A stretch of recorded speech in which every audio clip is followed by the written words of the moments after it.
एक in campus, एक out campus. इन दोनों की जो क्षमता पूरे भारतवर्ष की है, ये आज के हमारे जो 5-7 वर्ष पहले एक 20 लाख का जब इनटेक था, जो कभी पूरा नहीं हुआ, हमारे देश की क्षमता करीब 5-7 लाख की है। लेकिन इस क्षमता का भी इस समय क्षरण होगा, ऐसा मुझे लगता है।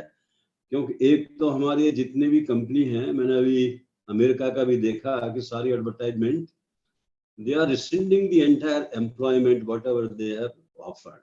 एक तो ये, even they have curtailed autumn session, semester भी उन्होंने कम कर दिया है कि हम 6 महीने हम कोई एडमिशन लेंगे ही नहीं, क्योंकि हमारे यहाँ जब खतरा है तो हम किसको यहाँ बुलाएं। सारे विश्व के पटल पर जितनी भी गतिविधि थी, हवाई जहाज से लेके और पानी के जहाज तक और सड़कों पर घूमने वाली सारी मतलब ऑटोमोबाइल्स बंद हैं। और ऐसा लगता है कि पूरा विश्व जो है इस समय स्टैंड स्टिल है। लेकिन फिर भी ये सबको देखते हुए भारतवर्ष की कुछ कंपनियां जो इस समय आती थी, अप्रैल और मई के मंथ में आती थी, इनका आगमन भी बंद हो गया। और इससे पहले जिनका हुआ है, ऐसी करीब हमारे देश में 500 कंपनियां होंगी जो घूमती हैं सारे कैंपस में, जिसमें से मात्र 25 लोगों ने ही ये कमिट किया है कि इट कैन बी डिलेड, लेकिन हम इसको जो है ऑनर करेंगे। उसमें TCS भी है, उसमें गूगल वाले भी हैं, विप्रो भी है। ऐसी जो मिला करके पूरा मैंने काउंट किया तो एक 24-25 ऐसी मैनेजमेंट की हैं, कुछ फाइनेंस की हैं, कुछ साइंस की हैं, सब मिला के 25 कंपनियां ऐसी हैं जिन्होंने ये कहा है कि हमने जितने भी बच्चों को रिक्रूट किया है उनको हम लेंगे। लेकिन बहुत बड़ा वर्ग जिनको विदेश जाना होता है आगे की पढ़ाई के लिए और अपने ही देश में MTech PhD करना होता है, और सबसे बड़ी जो हमारे देश की बहुत बड़ी जो जनसंख्या है छात्रों की, ये IT सेक्टर में जाती है, कोर सेक्टर में जाती है, कोई MBA करता है इसके बाद जाता है। ऐसा मिला जुला के IIM, IIT, IIT सब मिला करके इनको कैटर करने वाले हमारे सारे के सारे जितने भी इंस्टीट्यूशंस हैं, हमारी जितनी भी टेक्निकल यूनिवर्सिटीज हैं और उनके एफिलिएटिंग कॉलेजेस, क्योंकि पूरे विश्व में करीब 3 लाख विद्यार्थी यहाँ से पढ़ने जाते थे और 3 लाख इनटेक न IIT का है न NIT का है, ये सब मिला करके जो टेक्निकल यूनिवर्सिटीज है उन्हीं के छात्र जाते। और 3 लाख के आसपास ऐसे छात्र होते जिनको संपूर्ण देश की 500 से लेकर के और 1000 छोटी छोटी कंपनियों में भी देखा जाए तो ये सब के सब उसमें प्लेस होते थे।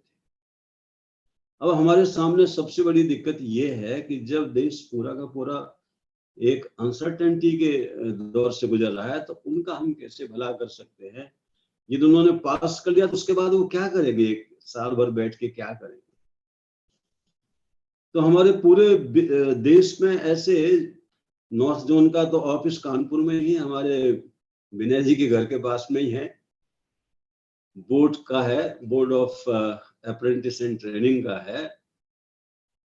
तो यदि गवर्नमेंट ऑफ इंडिया से खासकर से HRD से यदि बात किया जाए तो हमारे इस पूरे के पूरे नॉर्थ जोन का जो 8 स्टेट का ये ऑफिस है, इसमें भी 1 लाख बच्चे जो है डिप्लोमा के और इंजीनियरिंग के ये ट्रेनिंग इंटर्नशिप कर सकते हैं। और एक 25,000 रुपया भी हमने उनको पर मंथ के हिसाब से दिया तो 3 लाख के हिसाब से कोई बहुत बड़ी राशि नहीं होगी। जब हम 20 लाख करोड़ सब पे खर्ची कर रहे हैं तो इधर भी हम कर सकते हैं। मैं खुद उसका चेयरमैन रहा हूँ, इसलिए मुझे मालूम है कि 26,000 बच्चे उसमें ट्रेनिंग लेते थे और उसका हमारा उद्देश्य था कि 1 लाख तक पहुंचाएंगे। लेकिन देश में पैसे के अभाव के कारण से वो कभी लक्ष्य पूरा हुआ नहीं। लेकिन ऐसे समय पे जब सारे के सारे जॉब कर्टेल हो गए हैं तो ये किया जा सकता है। दूसरा एक पॉसिबिलिटी ये है कि सारी जितने भी हमारे खासकर से यूपी के जितने भी मतलब क्षेत्र हैं, जैसे पूरे यूपी में करीब 26 लाख के आसपास MSME हैं, छोटे जो उद्योग, जो कारखाने हैं, छोटे छोटे हैं सब, जिसमें 10 लोग काम करते हैं, कहीं 15 लोग काम करते होंगे। और बड़े बड़े भी हैं, जैसे NHPC है, तो जो THDC है वो हमारे प्रदेश का ही है। वो है तो वैसे सेंट्रल गवर्नमेंट का, लेकिन उसकी सारा रेवेन्यू उत्तर प्रदेश को भी आता है। इरिगेशन डिपार्टमेंट है, रूरल इंजीनियरिंग का है, ऐसे बहुत सारे कॉरपोरेशंस भी हैं, इसमें जनरेशन का है, ट्रांसमिशन का है, डिस्ट्रीब्यूशन का है। उसमें एक जो CSR कंपोनेंट होता है, यदि वो भी उसको आगे बढ़ाएं कि हम जो है इतने इंजीनियर्स को ट्रेनिंग देंगे अपने कार्य क्षेत्र में, और वो इंटर्न के रूप में तैयार हो जाएंगे, तो आगे चल के काम आएंगे। तो जो आज का ग्रेजुएट है इन क्षेत्रों में जा सकता है। लेकिन अब जो आगे का जो परिक्षेत्र है वो बड़ा विशाल है। एक तो यह है कि नेस्कॉम को और फिक्की को ये जॉब दिया हुआ है कि आप लोग आगे की स्किल किस प्रकार की हो, और आने वाले जो एकेडमिक्स के जो लोग हैं उनको कौन से ऐसे साइड कोर्स और कराए जाए जिसके कारण से वे सीधे के सीधे इंडस्ट्रीज में काम कर सकते हैं। अभी भी रिपोर्ट ड्यू है। We are still expecting that the NESCOM and the FICCI will submit that report. But before that, ये पूरे लेख पढ़ने पे लगता है, चाहे आप बिजनेस टाइम्स में पढ़ो, और भी सारे बहुत सारे ऐसे जो प्रोफेशनल जो अखबार और मैगजीन्स हैं, तो उसमें लगता है कि पूरा का पूरा सिनेरियो चेंज होगा आगे चल करके। और उसमें खासकर से जैसे अभी IT सेक्टर है, ये IT सेक्टर भी ये बाइफरकेट होगा, और इसका बाइफरकेशन इस प्रकार से होगा कि केवल सॉफ्टवेयर तक ये कन्फाइंड नहीं रहेगा, इसका क्षेत्र एप्लीकेशन की ओर जाएगा, करीब 60-65% जाएगा। और उसमें से जो बड़ी फील्ड आने वाली है, जैसे एनिमेशन का है, कैरिकेचर का है, और आजकल के जितने भी जो कभी कभी कोरोना का आता है, TV पे आता है, इस प्रकार की जो फिल्म बनती है, मूवी बनती है, ये सब की सब BFT मोड में, ये कैरिकेचर मोड में बन सकती है। और ऐसे ही आगे चल करके एक बहुत बड़ा जो डाटा पूरे विश्व भर में फैला हुआ है, और क्लाउड से सब लोग जुड़े हुए हैं, तो डाटा साइंस, डाटा आर्किटेक्चर, इन क्षेत्रों में एक विशेष प्रकार का काम हर जगह होगा, क्योंकि ये डाटा सबका एक जगह पड़ा हुआ है, ये काम का नहीं है। लेकिन जिसको काम का है वो उसमें से एक्सट्रैक्ट करके अपने बिजनेस को कैसे बढ़ा सकता है, तो इसलिए उसके डाटा आर्किटेक्चर भी चाहिए कि हाँ आपको कौन सा डाटा चाहिए, और इसके बाद में उसे एक डाटा साइंस, जिससे कि तुम्हारा बिजनेस बढ़ सकता है, तुम्हारी ये पूरा कार्य बढ़ सकता है। इस प्रकार का काम आगे के इंजीनियर्स को और खासकर से कंप्यूटर साइंस के लोगों को तो करना ही होगा। एक बहुत बड़ा परिक्षेत्र एम्बेडेड सिस्टम का था, उसमें प्रोग्रामर्स बहुत कम हैं पूरे विश्व भर में, तो उसमें भी काफी काम बढ़ेगा। आज से 30 साल पहले मैं जब नासा में काम करता था, तो मैं हायर विजन में काम करता था कंप्यूटर में, जो AI बेस्ड थी। तो लोअर और higher vision, hardware and software दोनों का जो कॉम्बिनेशन है, ये एम्बेडेड सिस्टम में भी आता है, और AI का एप्लीकेशन ये भी आगे बहुत बढ़ेगा। और इसके लिए रिसर्च चाहिए कि कौन कौन सी फील्ड ऐसी है जिसमें AI काम आ सकती है। ऐसे ही 24 घंटे जो है, जो सेल्समैनशिप है, ये छात्रों में होनी चाहिए कि उनका पूरा व्यक्तित्व फ्लेक्सिबल व्यक्तित्व हो, कि वो जो काम है उस काम को कर सकने में सक्षम हो। एक होता है चॉइस और एक होता है सर्वाइवल। ये दो विचार सब जगह चलते हैं। अमेरिका में भी जो हम थे, तो वहां पे जो लोग अनएम्प्लॉयड होते थे, वो यही कहते थे, we don't have any choice, we want to survive. उसका अर्थ उनका यही था कि we can compromise on the salary, but we want job. और चॉइस तब होती है, अब जैसे मान लो IIT ने नियम बनाया कि एक जॉब के बाद हम दूसरा जॉब नहीं देंगे, और जिस कंपनी से वो कमिट कर गया और वो कंपनी उसको ऑनर नहीं करेगी, तो वो IIT का जो IIT भी चला जाएगा। तो इस समय की जो सबसे बड़ी भयंकर एक तो हमें ये देखना होगा कि हमारे कौन कौन से ऐसे लोग हैं जो इसमें सहयोगी हो सकते हैं। सबसे बड़ा सहयोगी तो स्वयं जो छात्र है वो ही है, तो उसको देखना है, पूरा आंख खोल के देखना है कि मुझे कहाँ जाना है। दूसरा, उसके पिताजी हैं, उसके भी कॉन्टेक्ट हो सकते हैं, क्योंकि भारतवर्ष में माता पिता जब तक बच्चा जो है कहीं ना कहीं एंगेज नहीं हो जाता है तब तक उनको शांति नहीं मिलती, तो उनके कॉन्टेक्ट भी हो सकते हैं। तीसरा, हमारे जितने भी कॉलेजेस हैं उनके जो ट्रेनिंग एंड प्लेसमेंट ऑफिसर्स हैं, इन सबको इकट्ठा करके कैसे हम जो है, पहले हमारे विनय जी ने एक बार वहाँ JSS में प्रारंभ किया था कि इस प्रकार के जो प्लेसमेंट के मेला फेयर्स लगाना, जिसमें कि सभी छात्र पार्टिसिपेट करें, जिसके भाग्य में उसको जो है प्लेसमेंट मिल जाएगा। और चौथा जो सबसे बड़ा ये है कि हमारे पूरे उत्तर प्रदेश की जितनी भी MSME है, इनके अनुभवों को लेकर के क्या हम अपने कुछ SMME प्रारंभ कर सकते हैं। एक बार नारायण मूर्ति जी मुझसे बोले कि भाई मेरे पास तो इतने कंप्यूटर साइंटिस्ट नहीं है, कंप्यूटर साइंस के ग्रेजुएट्स भी नहीं है जितने आपकी यूनिवर्सिटी में हैं, तो क्यों नहीं आप एक नारायण मूर्ति जैसी इन्फोसिस खोल लो। अब मुझे बड़ा अच्छा भी लगा और मैंने उनसे कहा कि यदि ये कॉन्फिडेंस होता तो मुझे कुलपति होने की जरूरत नहीं थी, नारायण मूर्ति होने की जरूरत थी। तो उस समय मुझे ऐसा महसूस हुआ कि हमारे पास इतनी बड़ी संपदा है छात्रों, लीडरशिप नहीं है इस क्षेत्र की, इस कारण से ये सब के सब कहीं ना कहीं जॉब सीकर्स किसी न किसी के प्लेसमेंट रिक्रूटमेंट चैनल से जाते हैं। यदि यूनिवर्सिटी के पास इतनी बड़ी क्षमता हो तो ये सारे के सारे छात्र अपने यहाँ से ही अपने ही कार्य प्रारंभ कर सकते हैं, और यूनिवर्सिटी को भी बहुत बड़ा एक धन की उपलब्धि हो सकती है। जितना विप्रो कमाता है इतना यूनिवर्सिटी कमा सकती है।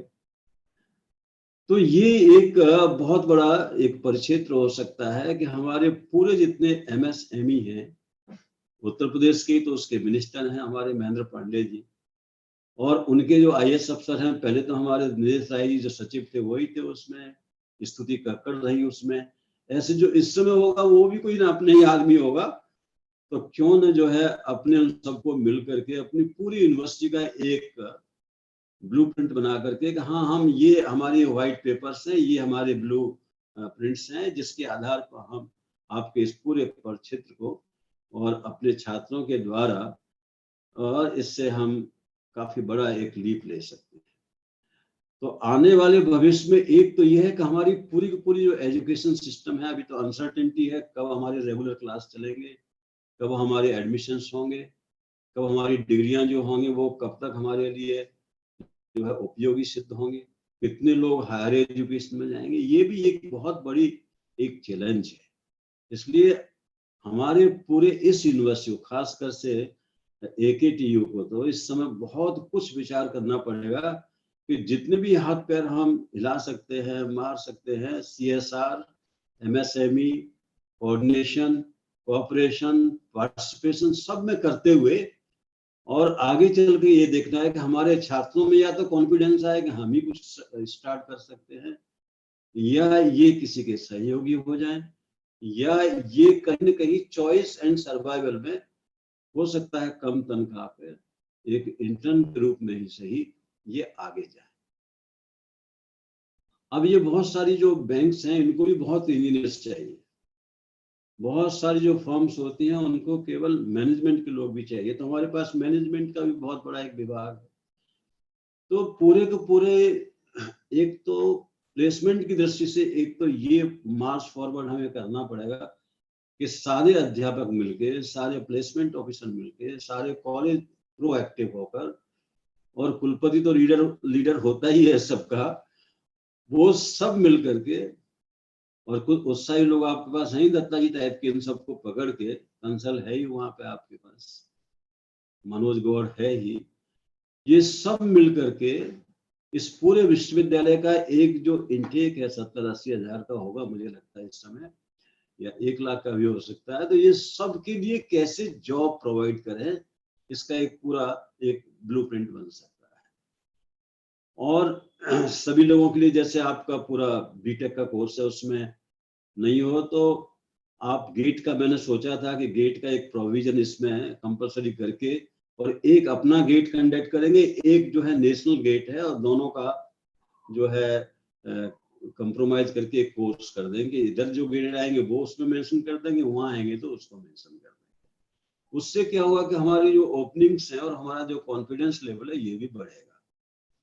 और साथ साथ में ये जो MSME है, इसका पूरा जितने हमारे छात्र हैं उस सबको कम से कम अपने एरिया में, जैसे मथुरा में मैंने जब पूरा अध्ययन किया था तो करीब 200 के आसपास मुझे MSME मिल गए थे। और जब मुझे एक बार हमने एक डायरेक्टर को बुलाया तो मेट्रोलॉजी डिपार्टमेंट BHU का ही छात्र था, तो जब उसने कहा कि आप तो मेरे अध्यापक रहेगा, तो मुझे लगा कि अरे अध्यापक तो सबको पढ़ाता रहता है, वो किसी को परिचित नहीं होता, पर विद्यार्थी कभी नहीं भूलते हैं। इसलिए उन विद्यार्थियों जो कभी नहीं भूलते हैं उनका सहयोग, और एक जो आपके एल्मनस हैं, जो एल्मनी हैं, उनको इतना एक्टिव करना पड़ेगा, क्योंकि हमारे पास सब प्रकार के लोग हैं।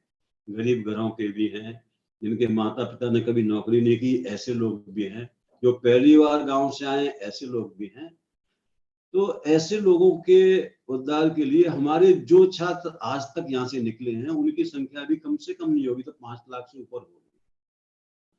और वे सब यहाँ से लेके अमेरिका, कनाडा, सब जगह हैं। ऐसी कोई जगह नहीं जहाँ पे UPTU और AKTU के नाम से छात्रों की एक बहुत बड़ी जनसंख्या ना हो। मैं तो लोगों से कभी कभी, संजय धाड़े जी हमारे डायरेक्टर थे जब IIT कानपुर के, तो मैं उनसे कहता तो तुम जीवन भर में जितने छात्र निकालोगे उतना तुम एक साल में निकाल देते हैं। मतलब पूरे IIT के जितने वर्षों के जितने भी छात्रों का एक संचय होगा उतना तो हमारे एक वर्ष में निकल जाते हैं। तो जब हमारे लोग सभी एम्प्लॉयड हुए होंगे तो पूरे विश्व में होंगे वो, और उनका सबका जो है ठीक से एक्टिव कांटेक्ट रख करके, और उनको जब भी कभी आवश्यकता हो तो अपने लोगों को भी जो है प्रमोट करें, अपने लोगों को ट्रेन करें, अपने लोगों को, तो मुझे लगता है कि उससे भी हमारा बहुत बड़ा एक समस्या का समाधान हो सकता है।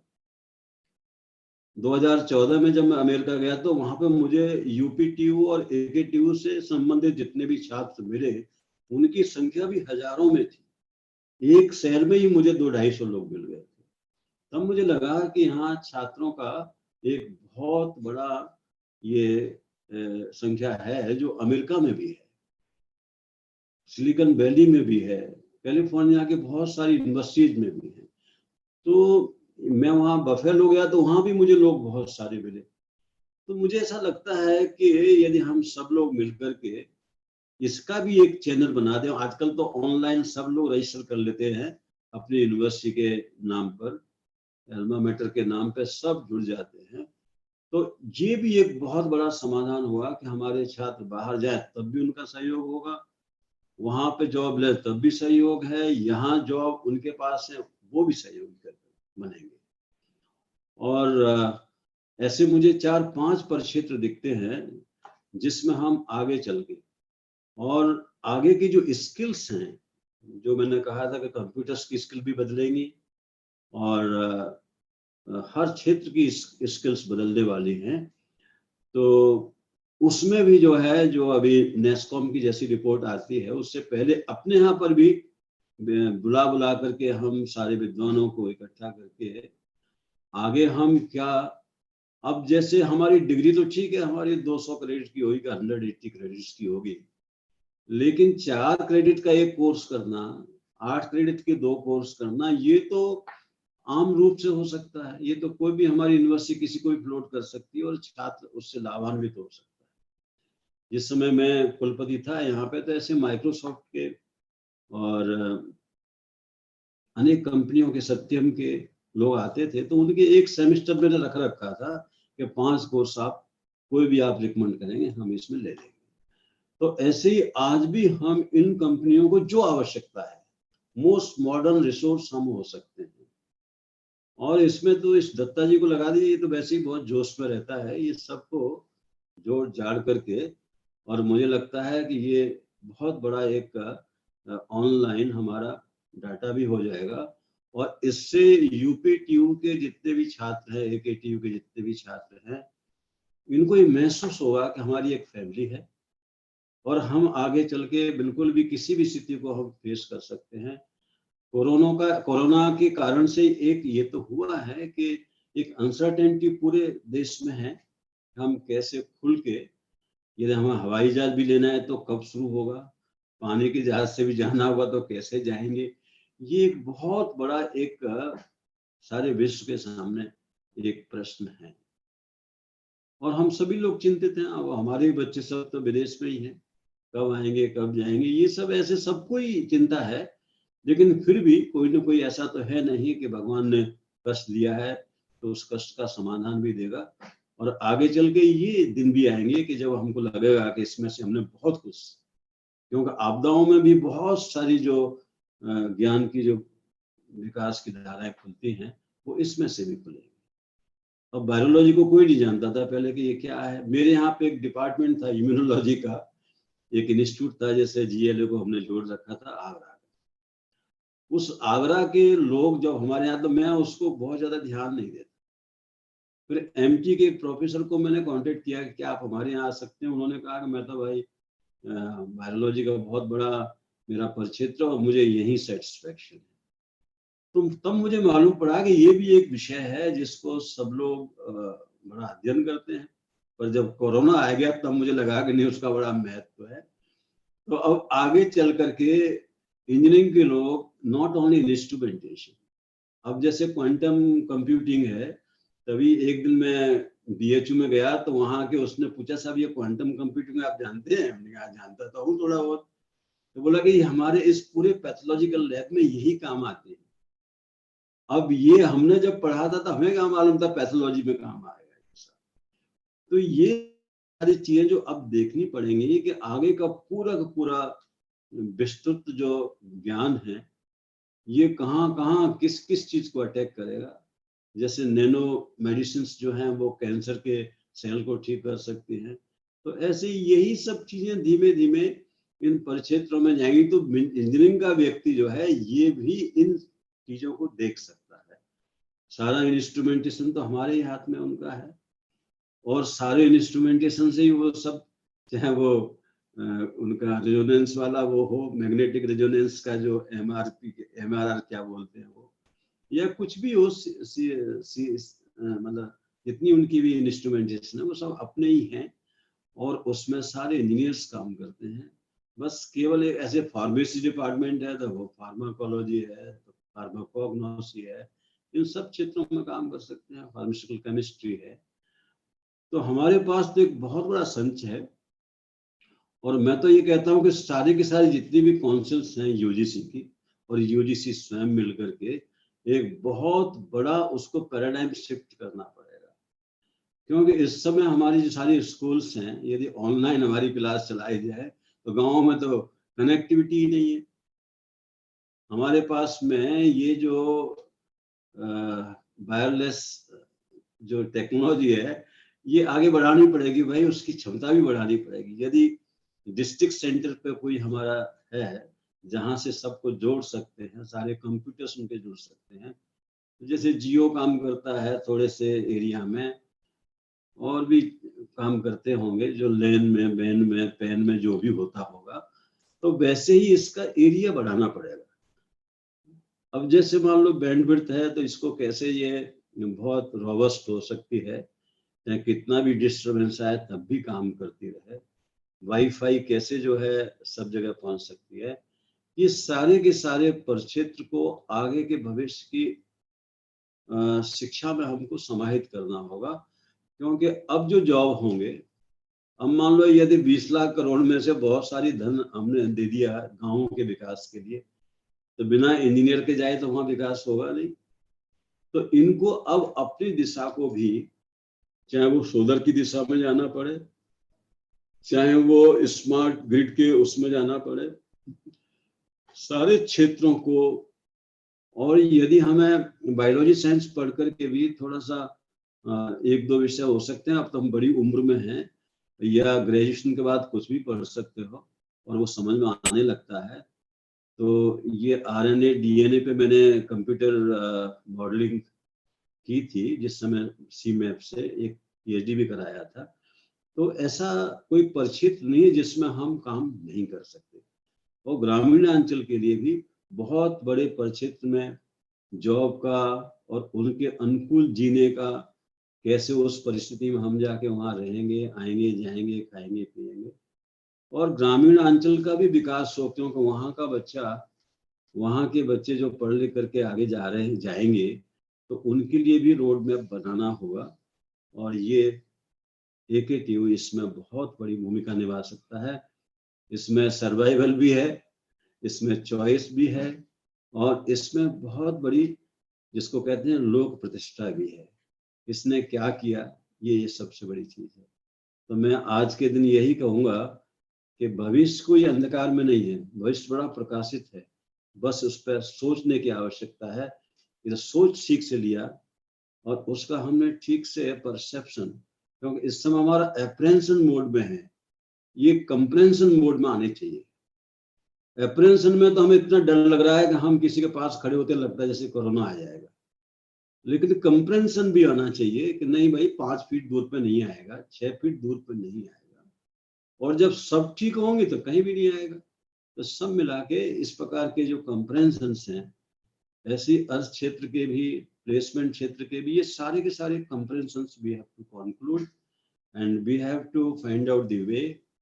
और मुझे लगता है कि the AKTU can be a pathfinder, they can be the yogi of connecting everything, or placement will not be a problem, but our vision must be completely clear on this mission. Thank you.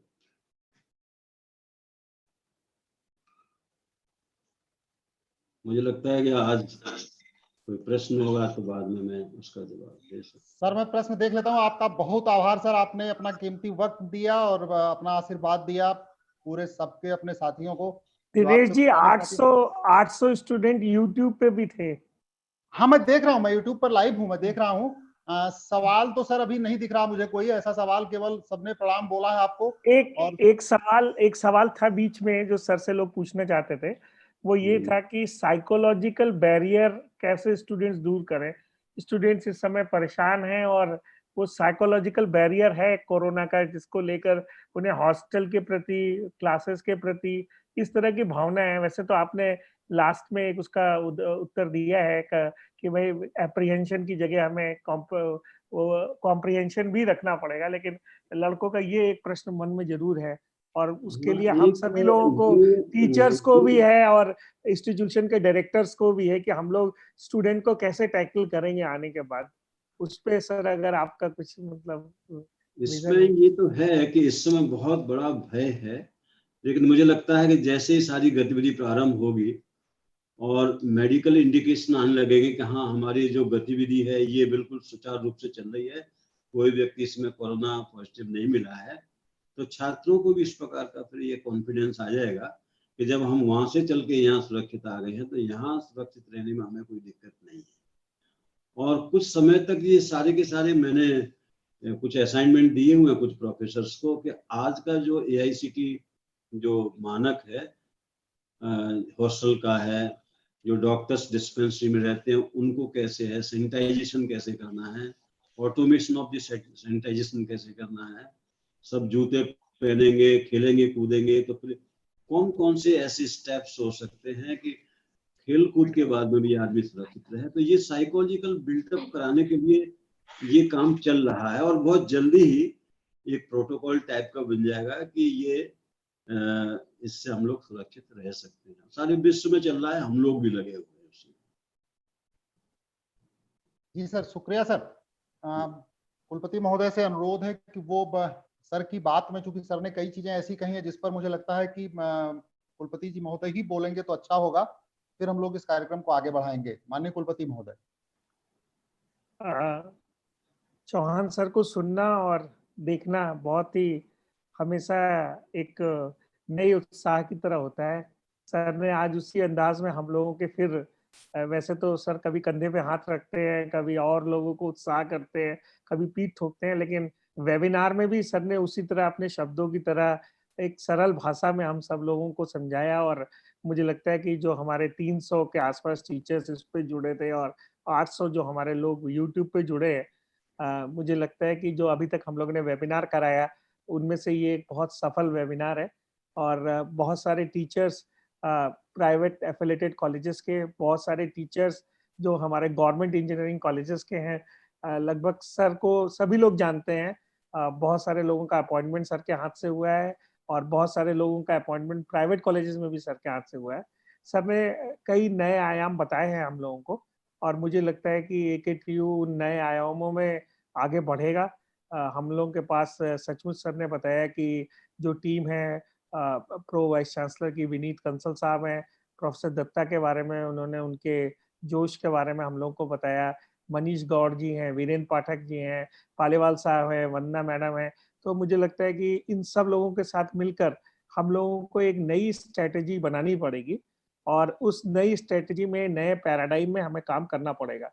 सचमुच placements को और internship को लेकर एक बड़ा काम AKTU के सामने है और AKTU के सामने बहुत सी चुनौतियां हैं, लेकिन सर का आशीर्वाद रहा है और मैंने अपने जीवन में बहुत सी चुनौतियां पार की हैं और हम लोगों ने बिल्डिंग से लेकर लोगों के रेगुलराइजेशन तक की चुनौतियां, नए संस्थानों की चुनौतियां भी पार की हैं। मुझे लगता है कि आने वाली चुनौतियों में जो एक न्यू डिजाइन की बात है, एक न्यू पैराडाइम की बात है और एक न्यू पेडागॉजी की बात है, उन सब पे हम लोग लगातार काम कर रहे हैं।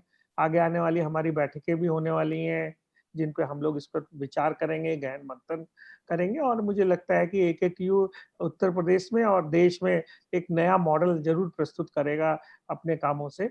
और गवर्नर मैडम ने भी, सर को पता ही होगा कि गवर्नर मैडम ने भी AKTU में इतना विश्वास जताया कि उन्होंने हम लोगों को ये काम AKTU को दिया था कि आप जो है सारे न्यू नॉर्मल इन एजुकेशन के जितने भी प्रोसेसेस हैं उनको बनाइए। और कल उन्होंने एक मीटिंग भी आहूत की है जिसमें उन्होंने बुलाया है कि आप जो है रिकमेंडेशंस जो गवर्नमेंट को जा रही है उसमें भी AKTU लीड ले इस तरीके की। तो मुझे लगता है कि सेमिनार में स्टूडेंट्स के सामने सर ने एक नई बातें रखी हैं और पोस्ट नॉर्मल और न्यू नॉर्मल जो एजुकेशन में है उसके लिए AKTU लैस रहेगा। और जो सैनिटाइजेशन की बात सर ने कही, जो फिजिकल डिस्टेंसिंग की बात सर ने कही, उनके लिए बहुत सारे इंस्ट्रूमेंट्स भी AKTU तैयार करने की कोशिश कर रहा है। सेंटर ऑफ एडवांस स्टडीज ने न्यू डायग्नोस्टिक्स में और अभी कल ही एक रोबोट भी आ रहा है जो अपने आप जो है बहुत सारे काम, सामानों को इधर से उधर ले जाने का, थर्मल स्कैनिंग का, पासेस बनाने का, ये काम रोबोट करेगा। और बहुत सारे ऐसे छोटे छोटे इंस्ट्रूमेंट्स हम लोग कर रहे हैं। डे आफ्टर टुमारो हमारे 23 कॉलेजेस ने, स्टूडेंट्स ने बहुत छोटे छोटे डिवाइसेस बनाए हैं जिनको हम लोग जो है उनके सारे कोड जो है हम लोग डाल रहे हैं वेबसाइट के ऊपर। और सर आपका आशीर्वाद हम लोगों पे बना रहे। हम लोग जो भी काम करेंगे वो आपको बताते रहेंगे और आप अपना आशीर्वाद हम लोगों पे और AKTU के समस्त परिवार पे आप जो है ऐसे ही देते रहिए, इसी आग्रह के साथ कि आपका सानिध्य मिलता रहेगा। और जल्द ही जैसे ही लॉकडाउन खत्म होता है आप जो है आकर हम लोगों के साथ जो है सर ने लास्ट अपनी मीटिंग में सेंटर ऑफ एडवांस स्टडीज के लिए जरूर एक मंथन शिविर के लिए कहा था कि मैं 1-2 दिन समय दूंगा और सेंटर ऑफ एडवांस स्टडीज को कैसे शेप करना है उसके बारे में बताऊंगा। तो जैसे ही अब लॉकडाउन खुलता है तो सर का फिर से हम लोग एक बार समय लेकर प्रोफेसर दत्ता, मनीष गौड़ जी और जो सीनियर हमारे प्रोफेसर हैं इनको रिक्वेस्ट करूंगा कि सर से बैठकर जो है वो बात करेंगे। बहुत बहुत धन्यवाद। कंसल सर से मैं अनुरोध करूंगा कि वो फॉर्मली इस कार्यक्रम को समापन की घोषणा करें, धन्यवाद ज्ञापन करें। उसके पहले अगर Paliwal sir, Manish sir, Virendra sir और दत्ता सर, चूंकि दत्ता सर का नाम सर ने कई बार लिया, अगर दत्ता साहब भी कुछ सर को बोलना चाहें, कहना चाहें। वैसे पालीवाल मेरा स्टूडेंट है भाई। सर इसीलिए सर दिनेश जी सबको दे दीजिए, दत्ता साहब से शुरू करिए। इसीलिए सर कि सब लोग जो अपनी बात सर से कहना चाहें, चूंकि ये गुरु शिष्य का संबंध है सर, उसमें बीच में मैं तो सुन के जो गुरु को सुनूंगा तब भी मेरे लिए लाभकारी है सर, और शिष्य को सुनूंगा तब भी लाभकारी है। मैं तो सीखने की मुद्रा में हूँ सर। तो मैं दत्ता सर सबसे जूनियर है उसमें, तो दत्ता सर से ही रिक्वेस्ट करेंगे कि दत्ता सर अपनी बात कहें और 1-2 मिनट में सब लोग अपनी बात कह लें सर से, क्योंकि ऐसे मौके बहुत कम आते हैं। फिर कंसल सर आभार व्यक्त कर लेंगे। Datta sir, am I audible and visual? Am I audible? Yes, Yes.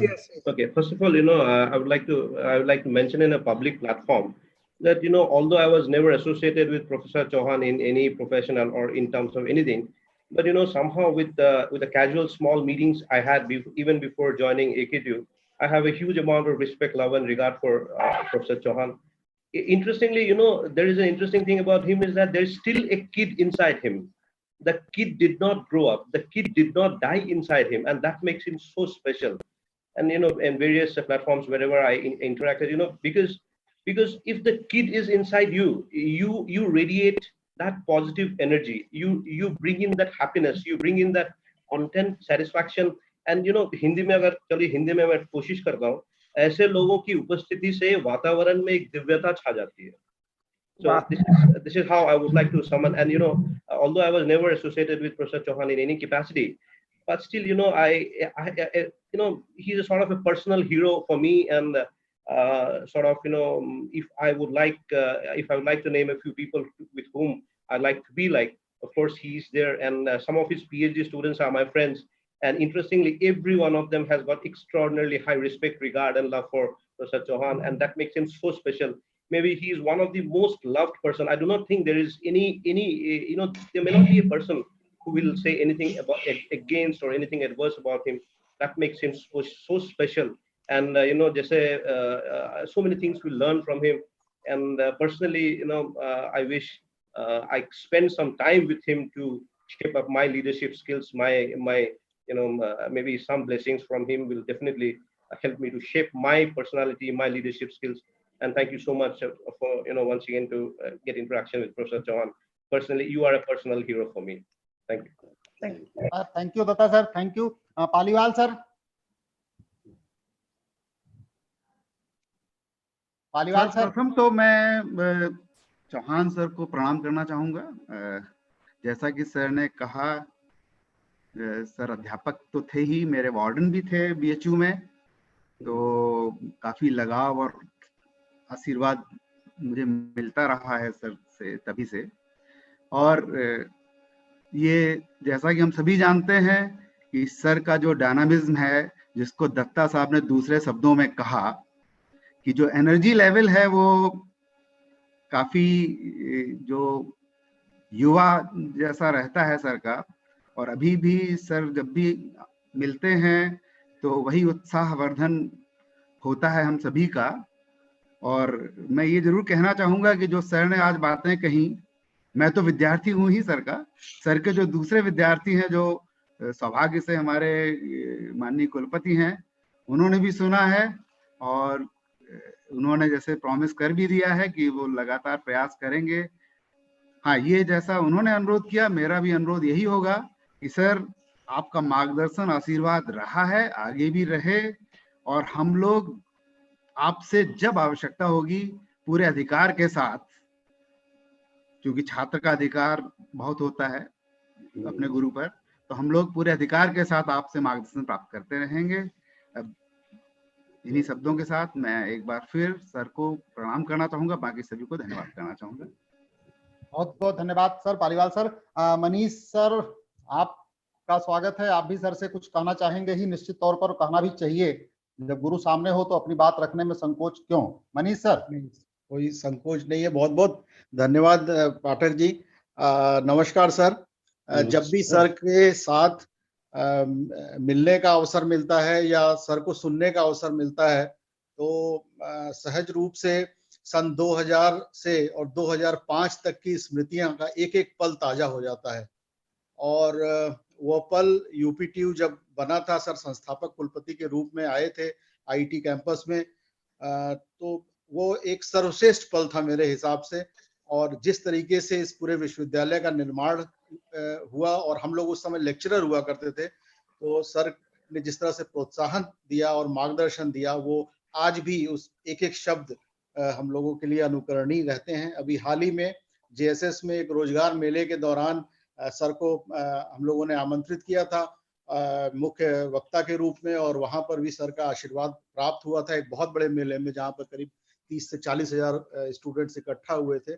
आज सर ने समय दिया, एक बार फिर से वो स्मृतियां ताजा हुई. सर बहुत बहुत धन्यवाद इसके लिए. आप स्वस्थ रहें, आपका आशीर्वाद स्नेह इसी प्रकार बना रहे। और मैं संस्थान के निदेशक के रूप में निश्चित रूप से आपसे प्रार्थना करूंगा कि जैसे ही लॉकडाउन हटेगा संस्थान में हम आपको मार्गदर्शन के लिए, मंथन के लिए इसको किस तरीके से नया रूप दिया जा सके आमंत्रित करना चाहेंगे सर। बहुत बहुत धन्यवाद। शुक्रिया मनीष सर। मैं वंदना मैम से रिक्वेस्ट करूंगा कि वंदना मैम अपनी बात रखें। वंदना मैम प्लीज।